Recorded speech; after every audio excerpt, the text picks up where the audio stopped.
আছে উনি যাবে, আপনি বলছেন যাবে, আমরা যাচ্ছি করতে আর পাঁচজন ছিল না, এগুলো কই আমি কাছে যাবে যাবে দেখবে, সমস্যা কি অনেকগুলো কথা সাইডে সাইডে হয়ে গেছে।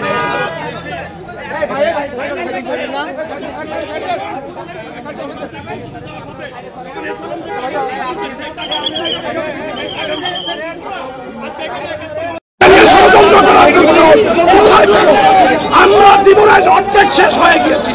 এই বাংলাদেশের গণতন্ত্র সার্বভৌমত্ব রক্ষায় আবার নিজের জীবনকে বিলিয়ে দেবো, মেনে নিব না, মেনে নিব না।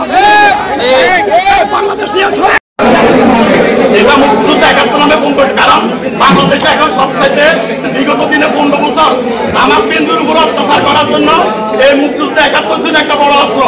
এখন আর সে অস্ত্র দিয়ে আমাদেরকে দমন করছে।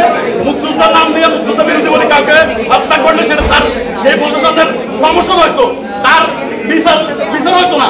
আর এখন আজকে আবার মুক্তিযুদ্ধ ৭১ নামকে ব্যবহার করে নতুন করে আবার ফ্যাসিবাদ পুনরুদ্ধার করে। ৭১ অবশ্যই গর্বের, ৭১ অবশ্যই সম্মানের, ৭১-এর সাথে ২৪-এর কোনো বিরোধ নাই। ২৪ আর ৭১ পারস্পরিক ওতপ্রোতভাবে জড়িত।